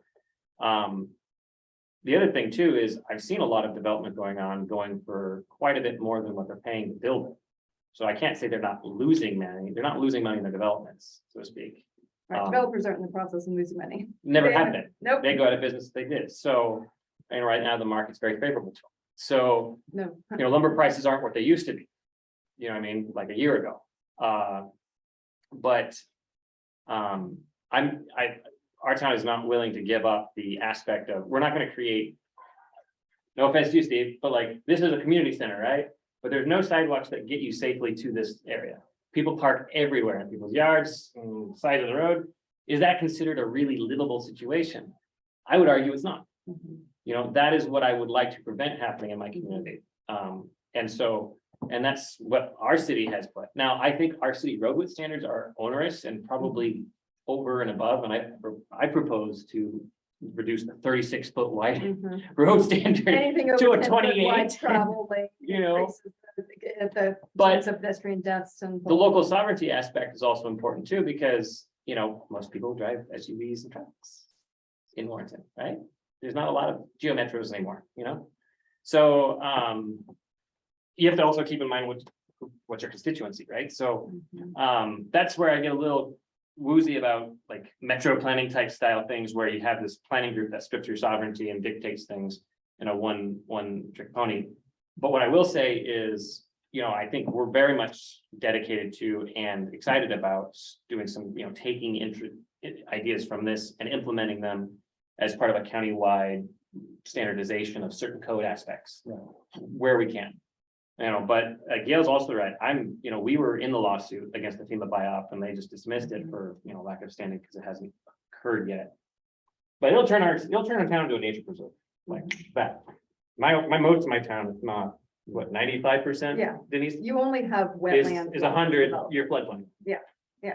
And we have uncertified levies, and that's a Mhm. joke of a requirement, in terms of how insurance and floodplains get managed, but, since they're uncertified, yeah, even if you did prove that they were higher, it doesn't matter, they're behind the uncertified levies, so. Mhm. So unless the state's gonna give me $150 million to certify my levies and, improve my stormwater runoffs and all that, I don't see that being a realistic. Mhm. But yeah, I keep hearing about these incentives. I would be more inclined to try to see if there's some sort of variance incentive where a variance could be done administratively versus through a $1,200 or $3,600 process of public hearings and planning commissioners and everybody. NIMBYs comes out of woodwork to do like push cottage clusters to actually get built. Mhm. Because I would say this just from my town. There's a lot of people who are a little tired of being like what they consider the apartment dumping ground. Mhm. Because that's all that's being dumped, put in, and it becomes monolithic neighborhoods. And I think we've all learned that monolithic neighborhoods are not good. Mixed use is the best in terms of, just building things up. And so getting cottage clusters or even, tiny home villages or something like that is something that we're interested in. It's just, where's the carrot? But that's the most expensive form of development from a developer's perspective. Having isolated small units is the most expensive cost per square foot on having one tiny little 900 square foot. I could, going through all the processes to get that 900 square foot built, I could go through the same process and get, a fourplex built. You've got a lot of. So if I made all your parking gravel instead of paved, that would probably change a little bit of your cost of structure, wouldn't it? It's, A cottage cluster that's, well, think about it like this. You're thinking about utilities, right? Bringing in our sewer line. We've got a main branch coming in to each individual cottage versus the main branch coming in feeding 4 homes. You've got a lot of development because you have just a lot more fees associated with individual little homes versus a 4-plex or a 6-plex or some sort of connected row houses or townhomes. I have a master's in architecture and I'm about to finish mine in real estate development. So I know a little, I think what you're saying from a legislative policy perspective is amazing for me to hear because I love hearing perspective of small town mayor. I'm saying, trying to get someone, a private nonprofit affordable housing developer to come in and build a cottage cluster, unless those can be connected as like a traditional little U, like we see the cottage clusters in Portland, it's really unfeasible financially. I can't imagine that it's gonna be cheaper to build the cottage clusters where you're building them than it is in my town. Yeah, My town's got a lot I more tell him it's not infrastructure. feasible. I've told him this all along. Okay, so you don't think it's gonna happen? I don't think that cottage cluster is the most feasible, sustainable way to move forward. No, I've told him this. So I guess my question is, are we giving us a dream or are we giving us something to move forward? I'm giving you the compromise between the NIMBYs and feasibility. Gotcha. And here's the issue with NIMBYs, and I'll own this as an elected official. I know we've got 3 of us here. NIMBYism is overcome by political will. Mhm. Mhm. Pure and I'm simple. It's really not mad the at Bruce statute. Jones for It's pulling political out. will. Mhm. So that depends on who's on your planning commissions. That also depends on who's on your elected bodies. And some cities have it, some cities don't. Yeah, we can look to Astoria's Heritage Square there is a great. I way won't of make a doing it. comment. Uh-huh. You could say that, So- I possibly wouldn't. So I will- When a mayor's not running for reelection, why not go ahead? So and- as we get into politics here, and I'm gonna move this along because this is, we're at the time limit and I think we've had some good conversation. There we go. Okay. So next up, like I said, organizational alignment, a lot of what Henry was just getting at is, who's on board for what, and talking about those 3 kind of foundational guidelines or foundational documents, how they would serve to move that along, and then we'll have some group discussion around each one of those, and then which will lead us into the next 2, talking about an operational action plan in December, and then circling back on this first asset mapping exercise to look at a more broad countywide, will be in January. So, those are the next monthly steps, and how we get there and what we want to accomplish in those is, in December, to have at least some sense of what this organization might look like, moving into next year, and then, what we want to accomplish from that organization. So, hopefully we'll get as many people there at the next one, meeting, and that's the next point of discussion. Oh, first off, if you haven't signed up to the 2022 North Coast Housing Summit, Brett, do you have anything you want to, click on the next one. Oh, yeah, there you go. If Brett's still on. Brett, are you still on? Okay, so Brett sent this out, and it's December 6th. If you haven't gone to our last mail out, has this. You can also, I think, Google it, and you'll see it is a housing summit that they're having at the Seaside Convention Center. And you can register and sign up for that. I hope everyone can be at that. Next meeting 5, which will be next month. If you click on the next one, the 23rd would be, is it the 23rd? Yeah, I think it's the right Thanksgiving week. And so do we want to change that date to the 30th? Would everybody be okay with doing the next meeting the 5th Wednesday of the month? Any issues? I wouldn't be able to attend. You can't make it? What is the 23rd? Do people have heartburn with that? I mean, I think it's a difficult day. Yeah, I think most. Anyone else?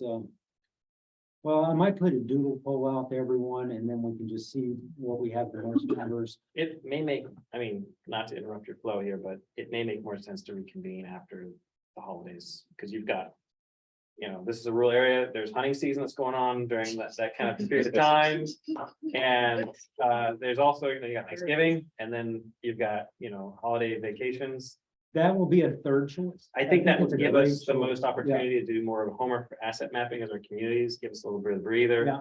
reconvene January and restart. Yeah, fresh. and that way it'll also give me an opportunity to get out those draft documents, everyone to get familiar with those. And I'm all for taking holidays off. But And so we've got the summit there on the 6th. I think that coming, seeing what we can learn or take from that, bring to the next meeting too. That's a good point. And I really think that this is why we have these brainstorming sessions and thinking. I know I'm the stick, sticking the mud here, but happy to be part of it.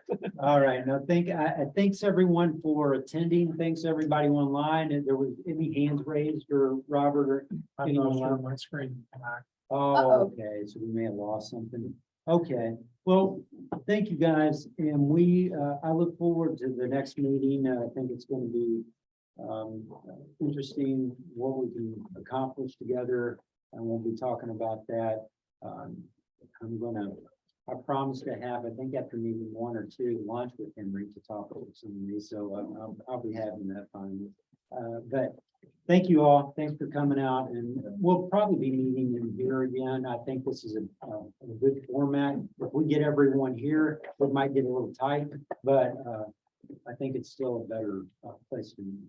Thank you, Jeff. Yeah. Appreciate you. Yeah, thank you all. Yeah, thank you. Thanks. Thank you.